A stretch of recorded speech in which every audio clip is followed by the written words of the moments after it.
Salam əziz izləyicilər, mən Əliyev Murad. Bugün Sinoptikanın keçirdiyi 9-lar üçün buraxılış imtahanından Azərbaycan dili suallarına baxacağıq. Başlayaq birinci sualdan.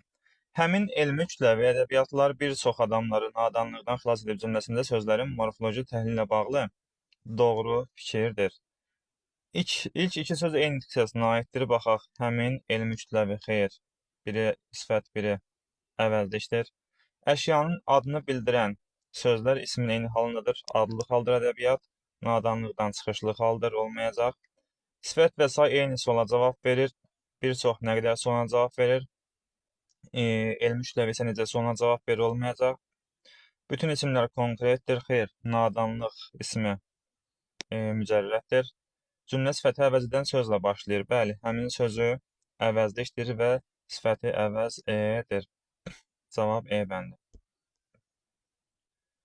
İrəli getmək ifadəsi məcazi mənada hansı anlamdadır? İrəli getmək məcazi mənada, yəni inkişaf eləmək. Cavab da elə bir var, variant inkişaf etmək. Adi dərəcədə olan və keyfiyyət bildirən sifətləri müəyyən edin. Tünd qırmızı çoxaltmadır, açıq sarı azaltmadır, qara buğdayı deməli əlamət bildirir, deməli qaldı açıq qəlbi və tünd xasiyyət 1-2. 4. Hansı bəndlərdə hal çəkilisi qəbul etmədən də sahiblik bildirən isim var? Sahiblik yəni yerlik hal və ismi soruşur. Qütb ulduzu ikinci nöqtənin söz birləşməsi, Kür çayı ikinci nöqtənin söz birləşməsi 1-4 olacaq cavab. 3 də deməli ikinci nöqtənin söz birləşməsidir, amma körpə sifət olduğu üçün olmayacaq. 1-4. Keçək növbəti suala. Tələffüz formasında verilən hansı söz yerinə görə sifət və isim kimi işlənə bilər? Burada sirli, həm sirli sifət kimi, həm də onun sirri, tutaq ki, mənsubə şəkilli söz kimi. Demək, cavab 1 olacaq. Başdı, başdır, xəbərli şəkilçi kimi, həm də başlı, yəni başsızın əksi mənasında sifət kimi işlənəcək. Bir də 4, bilir ki, buruq, həm buruq sat sifət kimi, həm də neft buruqları isim kimi işlənir. Yəni 1, 2, 4 cavab A bəndir. 6. Hansı nümunədə bütün sözlərin yazılışı düzgündür? Məğlubiyyətdə 2 dənə y olmalıdır, eynək olmalıydı, köynək olmalıydı, ehtiyatlı bir y olmalıydı. Deməli, C bəndində bütün sözlər isə düzdür. Sual 7. Uyğunluğu müəyyən edin. Hecadan yalnız biri, yalnız saitdən ibarət olan sözdür. Səs artımı deyilən sözdür. Baxaq, bədilik, i-nin biri bir saitlə deyiləcək. Deməli, bura B yazaq. Elanlar, burada E bir saitlə deyiləcək. Burada E yazaq. Sonra səs artımı sehirli olacaq. Burada E artırılacaq. Ona görə burada A yazırıq. Deməli, 1B. Deməli, bura E yazmışam. Bu C olmalıydı. 1B, C. 2 A olacaq. Cavab B bəndi. Uşaqlar burada kimsəni görmədilər cümləsindəki əvəzliklə bağlı doğru fikri soruşur bizdən. Bəli, əvəzlik kimsənin ismi əvəz edib və təsirlik haldadır. Bu təsirlik hal şəkilçisidir. İsmi əvəz edib və təsirlik haldadır. 1-4 olacaq. Cavab A bəndi. Keçək 9-cu suala. Onda sözü kontekstə görə o vaxt sözünün yerində işlənə bilər. Bəli. İsimləşmiş say kimi də işlənə bilər. Bəli. Nə üçün? Bu da burada yerlik halın çəkilisi olar. Deməli, bu düzdür. İsim kimi işlənə bilər, xeyr. Amma əvəzli kimi o şəxs əvəzliyi ola bilər. Daha da yerlik hal. Deməli, 1-3. Cavab D bəndi. Hansı cümlədə bu əvəzliyindən sonra vergül qoyulada bilər, qoyulmaya da bilər? Bu, baxaq, ən köməkçinin hissəsi vergül olmayacaq ümumiyyətlə. Bu qəsəbədə hansı sualına cavab verir, vergül olmayacaq. Sənə gəlib görsüz C bəndində əvəzi gəldiyi üçün olmayacaq. Bu poema nizamının hansı poema olmayacaq? Bu məktəbin ən böyük məktəbin uğurudur. Nə bu? Bir də deyə bilərik ki, bu məktəbin uğurudur. Hansı məktəbin vergül həm ola da bilər, olmaya da bilər. Qrammatika sualları bu qədər. Keçək mətnin suallarına. Mətn sizə göstərim. Baxın, Harun Ərləşdin oğlundan bəhs eləyir. Xoşbəxtliyi axtarır. Baxın, belə bir mətindir. Yarısı da buradadır.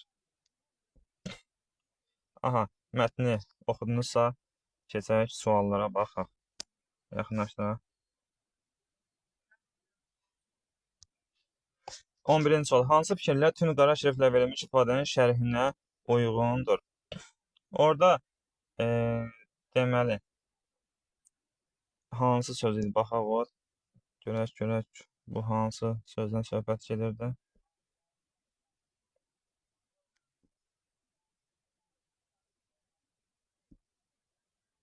Görək, haradaydı o mətn?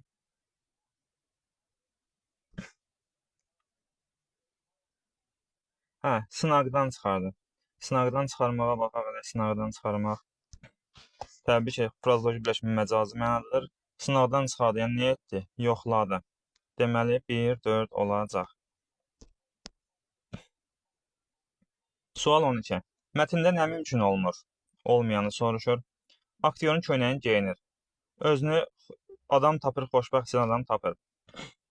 Oğlu, dərviş o hökmdarın oğluna məsləhət verir. Harun Ərəşdin oğlu müxtəlif paytaxtlarda gəzir. Şahzadənin köynək geyinməklə xoşbəxt olması bu isə mümkün olmur. Cavab E bəndi.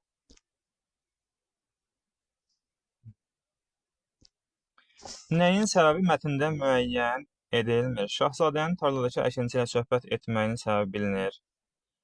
Nə üçün bədbəxt hiss edirsən? Ümumiyyətlə məlumat verilmir axı onun haqqında. Cavab B olacaq. Venn diaqramındakı yanlış fikirləri müəyyən edin. Şəhzadə məsləhət vermir axı.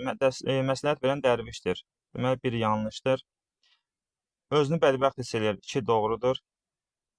Bizə yanlış istəyir. Əkinçi ilə həmsöhbət, dərviş həmsöhbət olmadığı üçün, ortada verildiyi üçün üstə yanlış olacaq. Cavab olacaq 1, 3.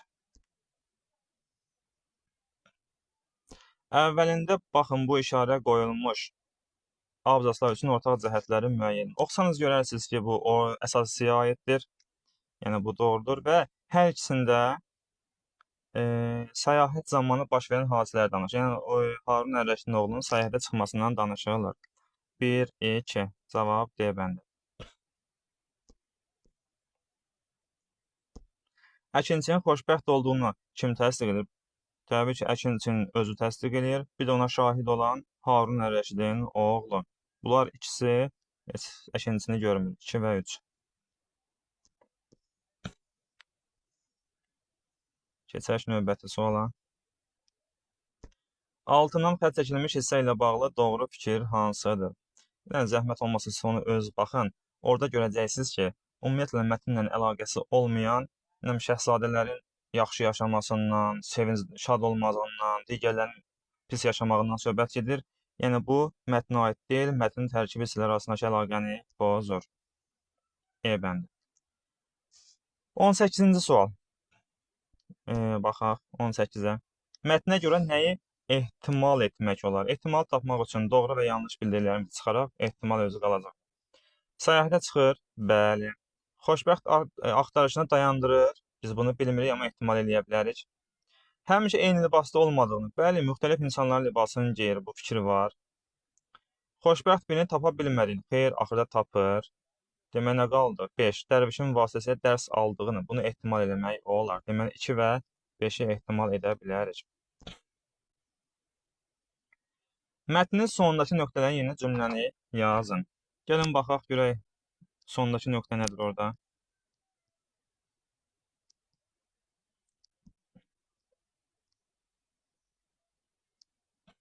Aha. Deyir, köynəyimi. Mənim ki, heç köynəyim yoxdur. Bunu necə tamamlaya bilərik? Tamamlaya bilərik ki, köynəyim olsaydı belə, onu sənə satmazdım. Çünki mən belə xoşbəxtəm. Bu cür tamamlamaq olar. Sonra keçək, görək 20-ci sual necə idi?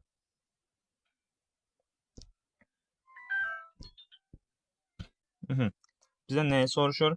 Əsərin ideyasına uyğun fikrinizi seçin və seçiminizi neyindir? Əsaslandırın. Aha, Gəlin baxaq. Xoşbəxtlik var-dövlətə deyil, insanın həyata münasibətindədir. Bəli, bu fikir doğrudur. Xoşbəxt olmağı üçün dünyanı dolaşmağa dəyər. Xeyr, bu fikir yanlışdır. Gəlin birinci fikri əsaslandıraq. Deyə bilərik ki, əgər xoşbəxtlik var-dövlətdə olsaydı, şahzadə özünü bədbəxt hiss etməzdi. Köynəyi belə olmayan əkinçi xoşbəxt idi. Bu formada əsaslandırmaq olar. Keçək növbəti mətnə. Növbəti mətndə uşaqlar, baxın, Newton haqqındadır. Gördüyünüz bu mətin publistik üslubda olan bir mətindir. Təbii ki, siz keçmirsiniz, amma onun sinifdə öyrənəcəksiniz. Başlayaq 21-ci sualdan. Mətnə əsasən yol verilmiş səhvləri düzəltmək üçün müqayisə cədvəlindəki hansı fikirlərin yeri dəyişdirilməlidir? Yəni, səhv var, biz o səhvlərin yerini dəyişdirməliyik. Newton pul istehsalını dəfələrlə artırıb, bu düzdür, bunu dəyişməyəcək. Dahi alim səviyyəsinə yüksəlib, dəyişməyəcək, düzdür.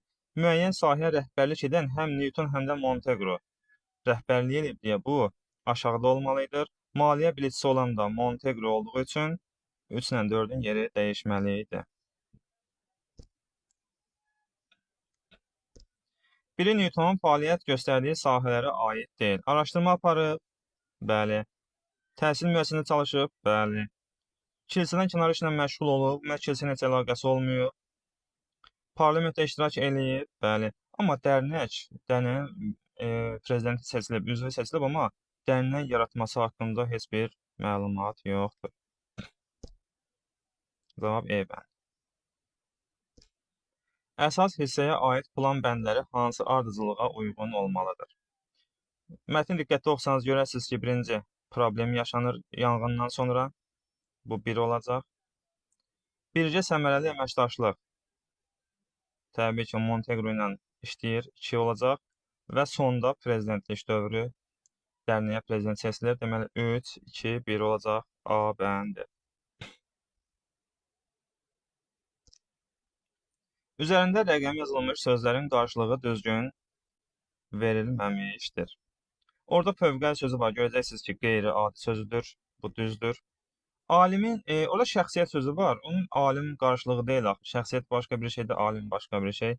Cavabım 2 olacaq. Orada əhəmiyyətli, mühüm deməkdir. Sonra tədqiqat sözün sinonimi, qarşılığı araşdırma deməkdir. Bunu səhvsin, bunu çəkək. Yəni, mühüm olduğu üçün bu olmayacaq. Araşdırma, bu da doğru olacaq. Qalacaq nə? 2 və 3. B bəndi. Çərçivə daxilindəki söz hansı məcazi mənalı ifadə ilə əvəz edilsə, kontekstə daha uyğun olar. Məcazi məna deyirsə, daxil olan məcazi deyil, çünki olmaq etmək var. Orada şəhzadə gəlib. Yəni, gəlib neyinir şəhzadə? Yəni, baş çəkir. Cavab C olacaq. 26-cı sual. Newton hansı sahələrdəki fəaliyyətinin nəticələri bir-birlə ziddiyyət təşkil edir?